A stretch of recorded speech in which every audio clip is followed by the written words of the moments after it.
You deserve flowers and chocolates and diamond bracelets. I don't care about any of that. All I want is you. I wouldn't give up what we have for anything.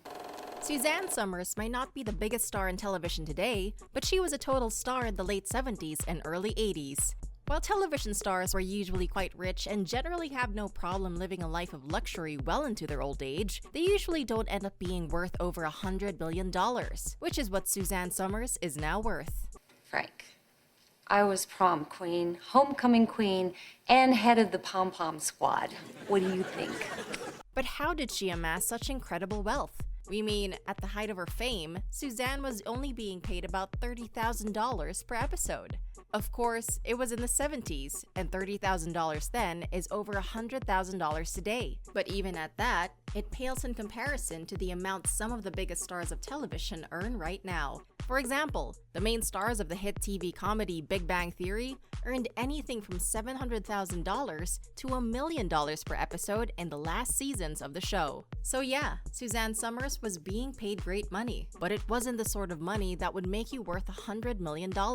Her wealth today is even more unbelievable when one considers that Suzanne was never really the highest paid television actress of her era and came from a very poor background. When she was a child, her father, who worked as a laborer, became an alcoholic. She had to struggle financially throughout high school and only went to college because she received a music scholarship to college. She didn't even have a great time in Hollywood either, as she was sacked from her first big series, Three's Company, because she'd asked for more money. At the time, she'd been earning just around $30,000 per episode, and she'd asked for a pay raise of up to $150,000 per episode. That would be a 500% increase in her income, and the showrunners just weren't having that. It also helped that the show at that point didn't have spectacular viewership and was on its way to being cancelled. However, after she was fired from the show by the ABC network, she sued for $2 million for wrongful termination. According to the suit, she argued that her credibility in show business had now been damaged due to the way that the contractual negotiations were handled by the network. Unfortunately, the courts didn't agree with her and instead ruled that she was only due a $30,000 payment, which is for the last episode that she appeared in. This point was arguably the highlight of Suzanne's television career. So where did she get her millions from? The answer, folks, isn't in how Suzanne became a television star. Instead, it's in what she did with her star power. In the 80s, when she was fresh off Three's Company and was looking for more work in television, she started doing a lot of infomercials. During this run, she made a few ads for the ThighMaster, which was a piece of exercise equipment that is squeezed in between one's thighs. The great thing about the ThighMaster was that it was a perfect exercise product designed for the perfect market. The 80s was the decade of television, and one of the most important selling points of the ThighMaster was that it could be used easily during leisure, especially when watching television. As expected, the ThighMaster was extraordinarily successful. It was the perfect product with the perfect price, advertised by the perfect actress for the perfect audience. And this isn't just our opinion. When she was doing a series of TV runs during the pandemic, Suzanne herself said that the ThighMaster's success was due to it being the right product, the right place, the right timing, the right spokesperson, the right everything. She even called it the perfect storm. While the ThighMaster was always destined to be the best-selling product, Suzanne also played a huge part in bringing that reality to fruition. First off, the ad that made the product popular was designed by Suzanne. She says that it was entirely inspired by her husband and a pair of Manolo Blahnik shoes. According to her, she was leaving her house one day and was wearing a pair of Manolo Blahnik heels, and her husband, Alan Hamill, said, "Great legs." This phrase was the central idea behind the first popular ThighMaster ad, as Suzanne was shown wearing those shoes, and the voiceover artist also remarked that she had great legs. In the infomercial, Suzanne went on to say that she might not have been born with great legs, but her legs looked awesome because she regularly used the ThighMaster. After that, the infomercial cut to videos of women using the ThighMaster while doing a lot of other things. And one of those things was watching television. It was a match made in heaven.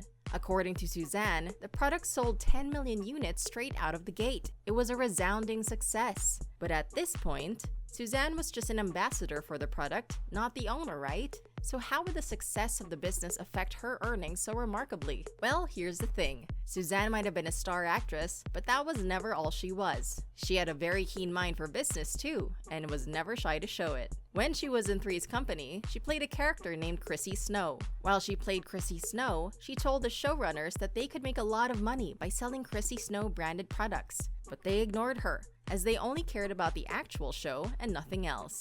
After Three's Company, Suzanne was looking at products that she could advertise using her reach as an actress on television, and one day, someone visited her with a product called the V-Toner. The V-Toner, which was going to be the eventual ThighMaster, was originally made for men to work out with and tone their arms. But Suzanne took one look at it and wondered if it worked for the inner thighs.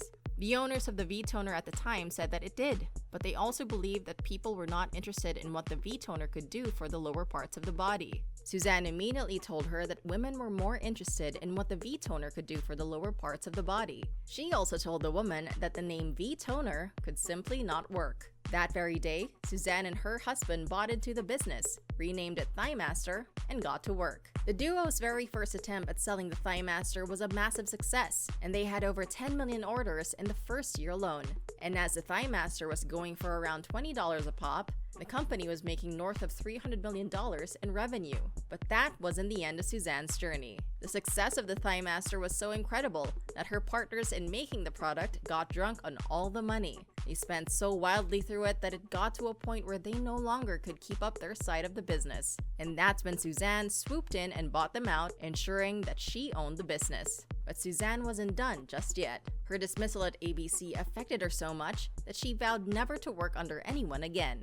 She wouldn't sign any contract binding her and would only work under her terms and conditions. To do that, she knew that she had to go into the branding business permanently. She knew that she had to get into the business of bringing products to the market and ensure that they sold. And that's precisely what she did. Suzanne was so influential in the branding aspect of marketing that in 2005, Direct Marketing Response inducted her into the Infomercial Hall of Fame.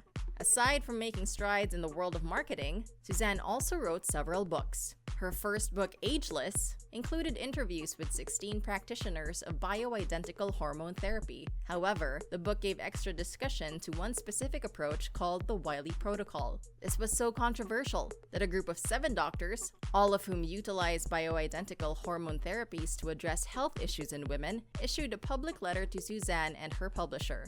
In the letter, they argued that the protocol is scientifically unproven and dangerous, and cited Wiley's lack of medical and clinical qualifications. Fortunately for Suzanne, this controversy didn't affect her branding career one bit, and she continued to grow her catalog of products that she markets and her wealth. Aside from the ThighMaster, which still sells today, she has the ButtMaster and an instructional DVD that also retails on her website for $74.99. She's also written more than half a dozen books, which includes 2 biographies. When one takes all of this into account, it's quite easy to see how and why Suzanne is now worth over $100 million, which is more money than most of her contemporaries ever made in their careers. Perhaps if Suzanne hadn't gotten sacked from ABC, she would have been a bigger star, but we seriously doubt that she would have been able to make more money than she's made now.